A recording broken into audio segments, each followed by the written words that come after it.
So Pharaoh lets the Israelites go. There's all the plagues, and Pharaoh finally lets them go. But in verse 5, the Bible says that when the king of Egypt was told that the people had fled, Pharaoh and his officials changed their minds about them and said, "What have we done?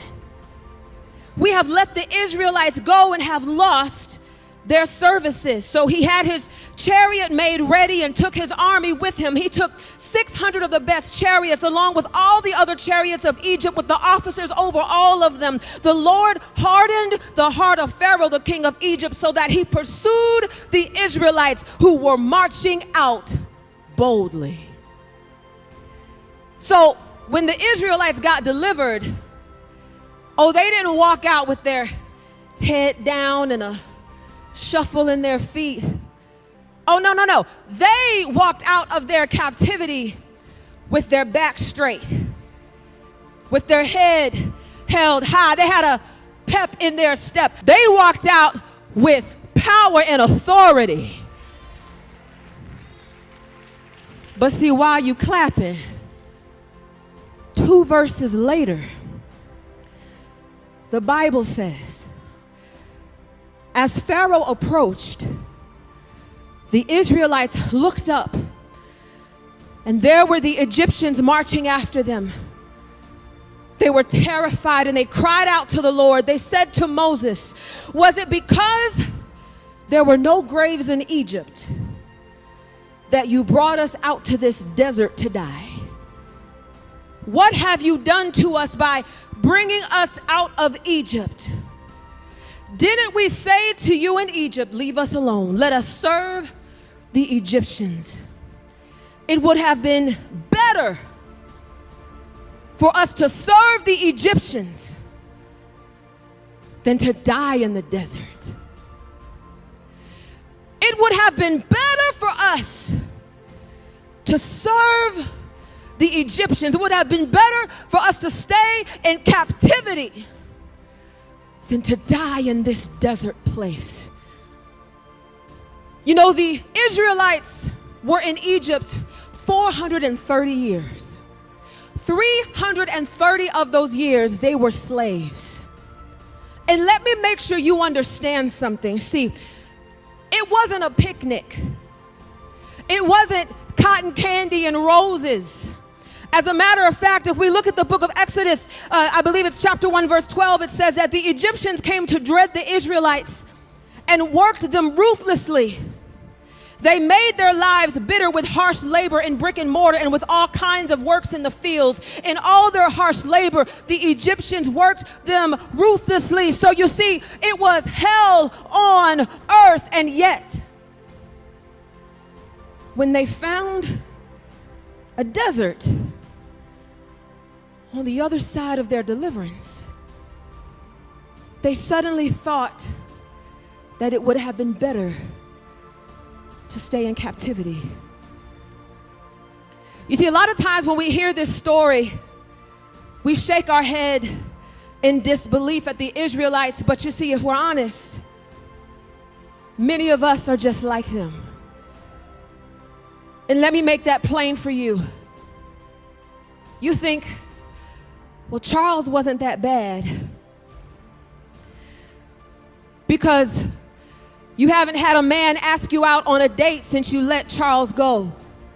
Forget the fact that Charles beat you and talked down to you and cheated on you. When you find yourself in that desert of loneliness, you begin to look back on that Egypt and say, well, it wasn't so bad. Or maybe you think, well, that job wasn't so bad because it's been months and months and months and you haven't been able to get a new job. Forget the fact that you left the job because the manager kept denying your promotion over and over again. Forget the fact that they talked down to you. Forget the fact that they would degrade you in front of your colleagues and they created a hostile work environment. The desert of unemployment begins to make you think, well, maybe it wasn't so bad. Or maybe you think what she doesn't know won't hurt her. Because ever since you told that married man that you would no longer sleep with him for money, your bank account has been on fumes. And you begin to think, because you're in a desert of deficit, that maybe it wasn't so bad. But the problem is, you've committed yourself to live a life of holiness.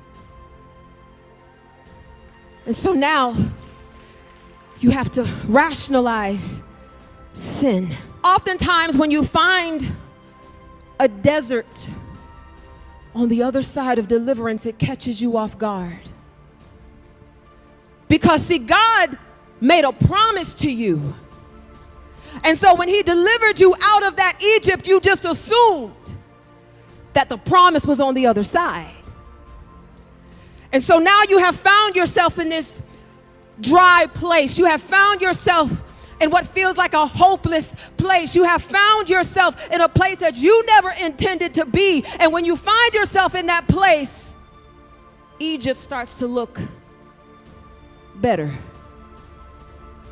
But see, God sent me here tonight on an assignment. You see, the problem with the Israelites is that when they found themselves in the desert, they were unprepared. And the reason why they were unprepared is because they were so expectant of the promise that they never thought that they would find themselves in a desert. But God sent me here tonight to equip you. The problem with the Israelites is because they were unprepared, a journey that should have only taken 2 weeks ended up taking 40 years. And to make matters worse, when they finally made it to the promise, the way that they conducted themselves in the desert caused them to forfeit the promise. And so tonight, I want to equip you not to just survive in the desert. I want to equip you to thrive in the desert of deliverance. The enemy is crafty and he is cunning. And he will do everything that he can to take you out in that desert place. But I came to let you know tonight and encourage you tonight that God is for you and you will not die in the desert. We think that we're going to die. But what I came to tell you tonight is exactly what Exodus 5:1 said. God is not calling you to die in the desert, my sister. God is calling you to learn how to dance in the desert, because there are people in here right now who are in a dry situation. And God is saying, I need to teach you some things, because a desert is a training ground.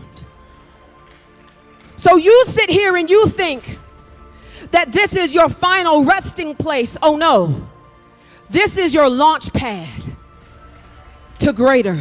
You will not know how to really worship him until you find yourself in a desert. Because in a desert, there are no distractions. It's just you and him.